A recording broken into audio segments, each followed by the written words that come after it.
Hey guys, Jano0, how you doing? Rainy day. Sorry about the rain. Rain on the tin roof. It may be a little loud at some point, so I apologize in advance. We'll do our midday coffee break here. Holy crap, that's good coffee. Alrighty. First thing, big day, big news for me. Got a new hat. Woo! My old Cook's Farm Center hat. The bill was starting to separate from the rest of the hat after 6 years of wear and tear. So I got me a new hat. Got a Ford hat because I drive a Ford truck and I like Ford products. Not saying that Ford is the best. I'm just saying I drive a Ford because it's a good vehicle. A good vehicle is one that doesn't cost you any money, not in the shop all the time. So not going to get into the whole debate of which one's better than which. So just stop it.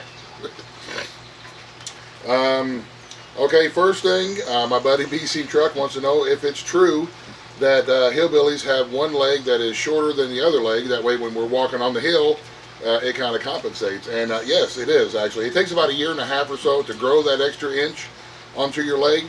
But yeah, living in the hills long enough, one of your legs will get longer than the other one, so that you can walk easier on the hill. And then when you go to buy your breeches or your overalls or whatever, we go to the hillbilly store or the working man store or some kind of store like that, and then they make your pants, and they'll ask you, do you live on the north or the south side of the hill? That way they know which leg to make longer.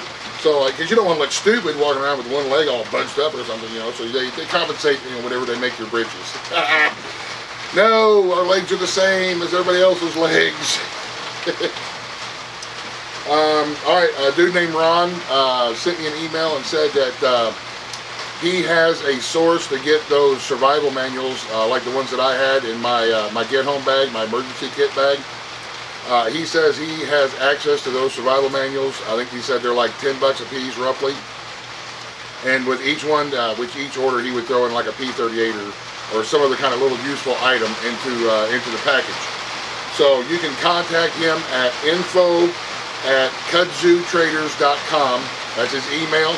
Send him an email. And you can get with him about the manuals. I'll leave a link to his email address in the About section, and if you're interested in those survival manuals.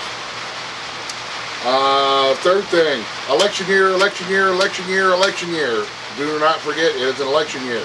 There's representative seats are up, Senate seats are up, local elections, which is my personal opinion. Some of the most important elections are the local, municipal, and county elections. The people who are going to be quote-unquote governing you need to start at the local level, your surrounding area, and start putting good people in there, and then we'll work our way up to the top. But this is an election year. It's not a presidential election, but it doesn't mean that it's not important. My personal opinion, a lot of them people need to go. They need to go. They need to get out of there. Anybody remember Benghazi or Fast and Furious or all the shit that came before that? All the lying and everything that they're doing, the corrupt that's out there. Just saying, not a political dude. I'm just throwing out friendly reminders. Election year, election year, election year.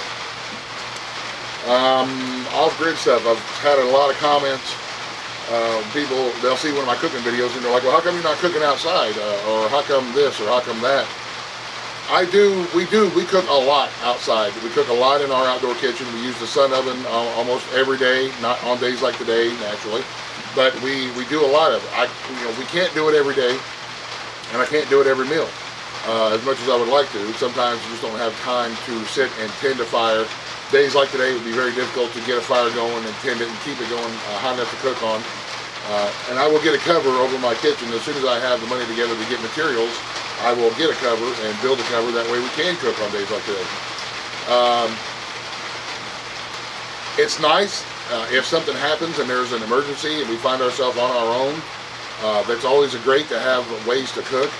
But me personally, and I've said this before, this is my own little private personal revolution, so to speak. Stick it to the man.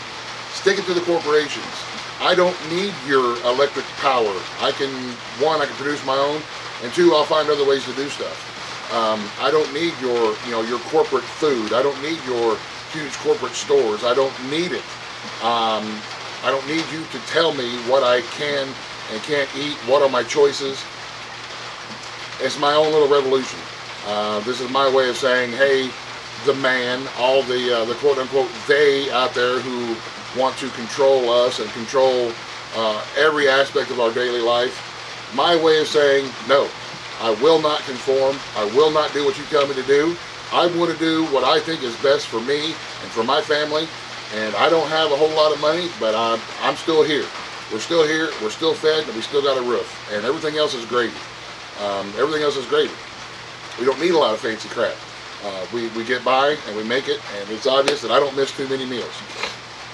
So yeah, that's the reason why I do so much. I mean, yeah, it's nice if there's you know, the quote unquote, you know, the SHTF or whatever, and you need stuff like this to live with. But we use this stuff every day on a daily basis because, like I just said, my own personal J00 revolution. Hey, Mr. Man, I don't need it.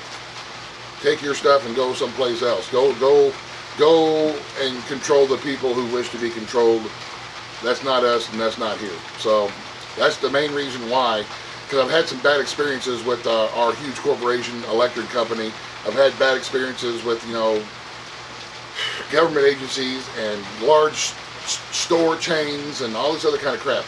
And I've just had enough. I'm fed up with it. So every little penny that I can keep away from them and in my own pocket, I will do it. That's why we're growing bigger gardens. That's why we're raising our own chickens. That's why we're, again, trying to save money to get materials to build a hog lot, to get a couple of pigs and hogs out there. Just to stick it to them. And of course, if there is an emergency that comes through, it's always beneficial to have stuff like this to be able to fall back on. So there you go, guys. Those are some of the questions and the stuff that I've had here in the past week or so. Rainy day, so we're doing indoor stuff today, cleaning and laundry and that kind of indoor crap. And I'm not going to make a video about me folding my skivvies, so don't even go there. And don't give me a bunch of crap about my Ford hat. Alright, y'all. Hope all is well in the world, whichever part of the world you are. God bless everyone. Have a great day. And the end. Buzz, buzz. The end.